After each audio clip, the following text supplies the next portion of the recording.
Hey folks, so we've got Harlequin Eldar versus Crimson Fist, 1850 points. I'm still practicing and getting an idea for my list for the Capital City Bloodbath, so we're doing practice scenario number 2, Precious Metals. It's 6 objectives on the table, it's Hammer and Anvil, 2 objectives in the middle, those ones are the Relic, and then the other ones are basically worth points as the turns go by. So we've got 3 Scatter Laser Bikes, we've got a Farseer, we've got a Void Weaver right here.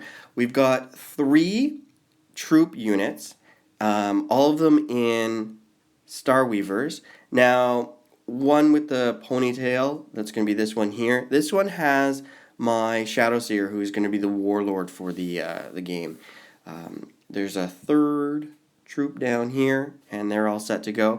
Back here, we've got a Wave Serpent with Fire Dragons, Wave Serpent with Fire Dragons, a few more Scatter Laser Bikes back there.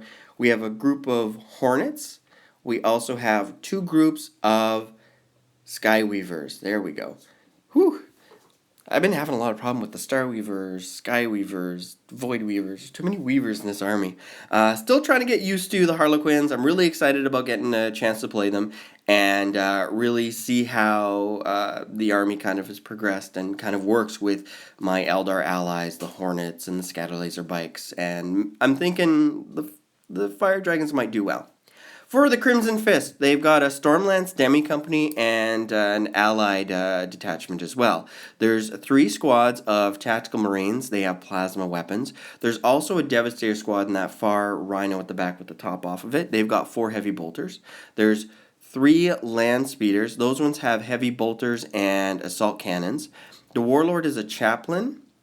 And the allied detachment is 4 Devastator Centurions with Last Cannon and missile launchers.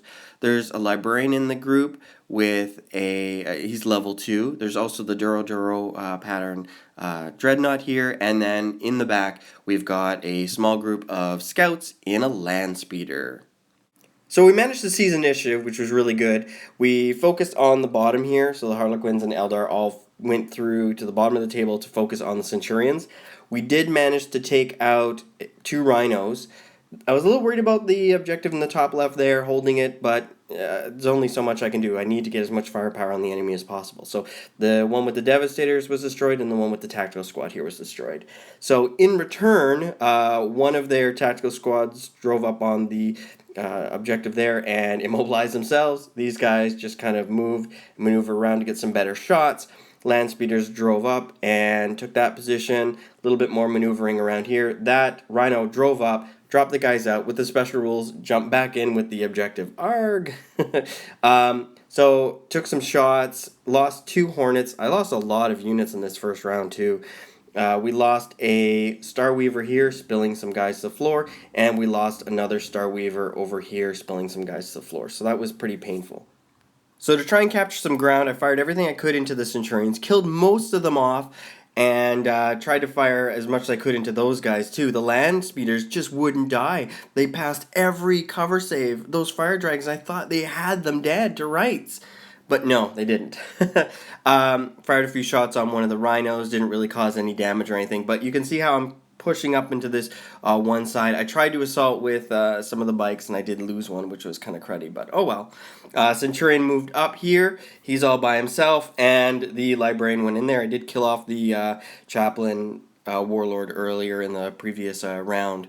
Duro going up here, and Land Spears jumped back down to get some shots. They were jinking, so it wasn't a lot, but I did lose most of my Fire Dragons there, which was pretty painful. I really thought they had those Land Speeders. Lost the group here, and they fell back. That Star Weaver pretty much just crashed the ground. These guys are in here just waiting to jump out and grab the objective. And over here, we've got one lone dude just kind of waiting to die, pretty much. So this is pretty much one of those pivotal turns where things really started to turn one way or the other. So I finished off the last Centurion, put a few shots into these guys, and my Fire Dragons jumped out, battle focused, and I got a lot of shots, but I didn't cause any damage to that Duro, so that's going to be really painful. And I don't know if there was really any way I could recover from that.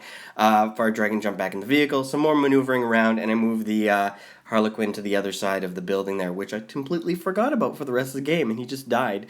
These guys have the objective now and are running back.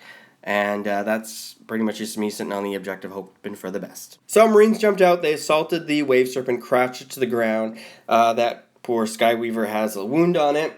Over on this side, the Harlequins are pretty much holding the objective. The Farseer and his squad received a few wounds from the land speeders. The scout land speeder moved up into the center of the field. Those guys are sitting on the objective and carrying it back. And Duro's just causing all kinds of havoc. My Farseer jumped over here. Perils killed off his entire squad and managed to get Eldritch Storm over here, but they only lost like 1 or 2 Marines. I was really sad that I lost all my Fire Dragons over there. Oh, it was so sad. But it happens, right?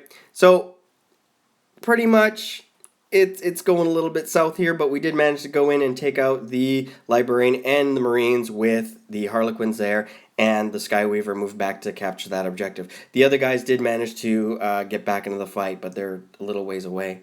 Tactical Marines jumped out, killed off all the Harlequins here, which was a good way to go because they didn't really have much of a chance. Lost the Warlord as well. The Land Speeder came up to contest the objective, and my Harlequins pretty much ran up, were running away, consolidated a few turns ago, ran back up. I tried to fire in on the land speeders, really didn't cause any damage. The last Fire Dragon that was in the vehicle jumped out.